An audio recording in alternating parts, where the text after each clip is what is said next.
When looking for a way to make a different texture, I remembered to use a plastic bag to create a vase with a different and very interesting texture.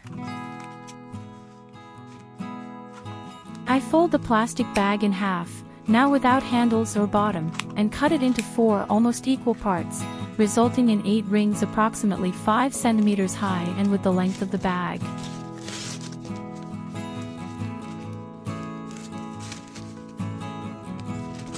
I intertwine the rings together, inserting the end of one inside the other, to form a long single strip.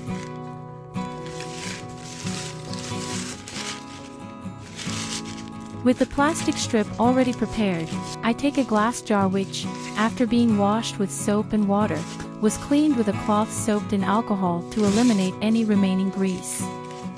I start wrapping the plastic strips around the jar. I insist more on the neck area, leaving the strip very tight and turning it several times until the thread is no longer visible.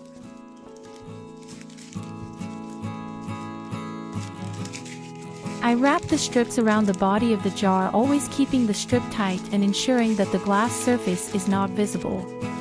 I cover about 3/4 of the body of the jar. In other words, until the strips go beyond the middle of the jar but without reaching the bottom.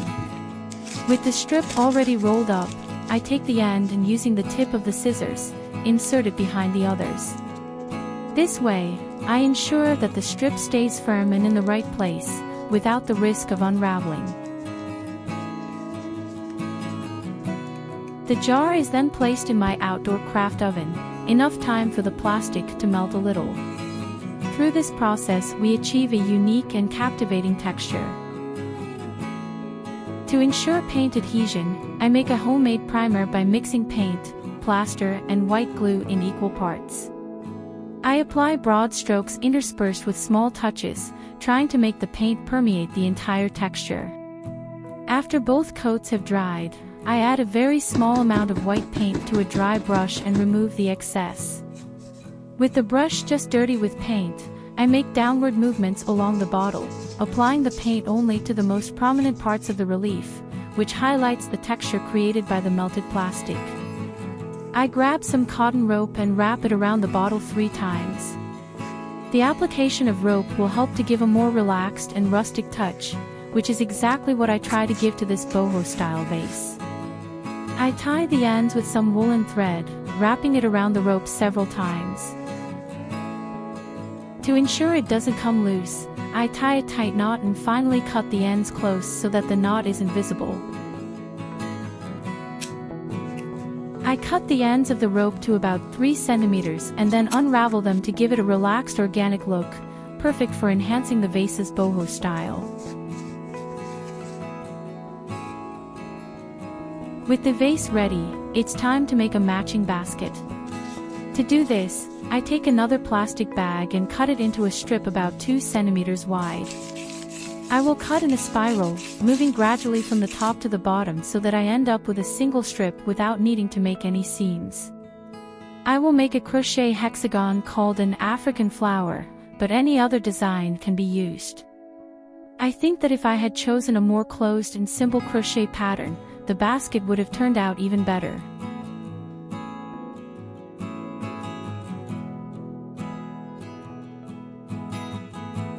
I stretch the corners well before taking the basket to the outdoor oven. After 5 minutes, the plastic has softened and the piece is completely flat. While it is still flexible, I place it on top of a bowl and shape it to slightly curve the edge. After cooling, the plastic hardens again, transforming into a rigid piece. I use the same homemade primer to paint the basket, using circular movements to help the paint get into the deeper areas of the relief. After both coats have dried, I use the dry brush technique again with white paint, brushing lightly to enhance the texture. I cut 6 pieces of rope, each with an addition of 4 centimeters, 2 centimeters on each side, in addition to the length of each side of the basket.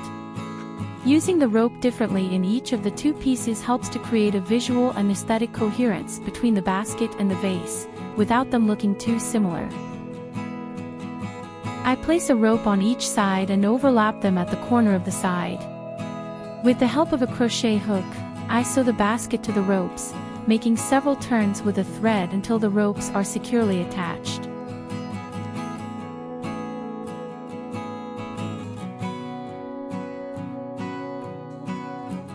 I make a very tight knot in the least visible part and then cut the remaining ends of the thread very close. I unravel the cotton cord a little again to give it a more rustic and welcoming touch. The only thing left is to add some flowers to the set. I start by creating a loop on the end of a wire, which will act as the stem of the flower. I will use plastic bottles to make the petals. After making a small hole in the center, I divide the bottom of the bottle using the bottle pattern as a reference. Round the edges to form the petals. For the larger petals, I use the top of the bottle. I will cut 7 petals, following the bottle pattern as a guide and rounding at the widest area of the pattern. With the petals already cut, I will use part of the center of the bottle to create the core of the flower. I will make small cuts approximately 1 mm apart, without reaching the end. I will use a lighter to heat the center of the flower, eliminating the cut plastic appearance and giving it a more delicate look. I will use hot glue to adhere the plastic to the wire, applying it slowly as I wrap the plastic around the wire.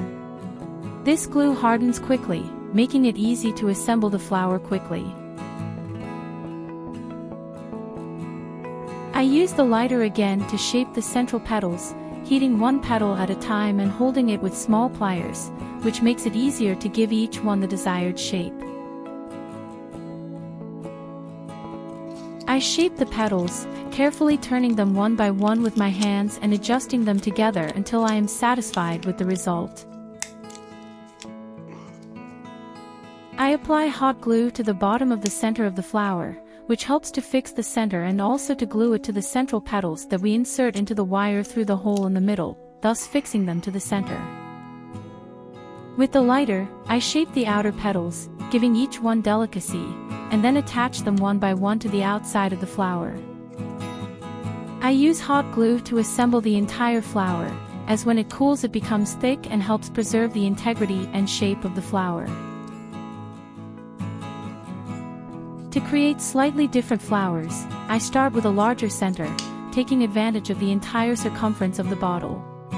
As with the previous flower, I make several cuts 1 mm apart and use a lighter to shape the plastic, giving it a more delicate appearance.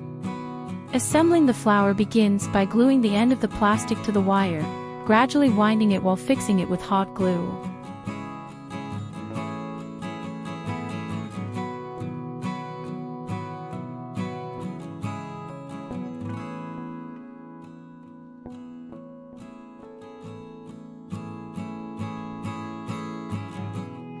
I apply hot glue to the bottom of the center of the flower, to glue it to the petals that have already been inserted into the wire. To create a rosemary-like branch, I wrap a strip, like the one used in the center of the flower, around the wire in a downward direction. I use the wavy pattern on the bottle and cut the plastic into a leaf shape. With my fingers, I fold and shape the plastic so that it has a similar shape to leaves. I use the lighter to soften the shapes. I gently pierce the tip of each leaf to attach it to the wire. I use hot glue again, which helps with the process as it dries quickly.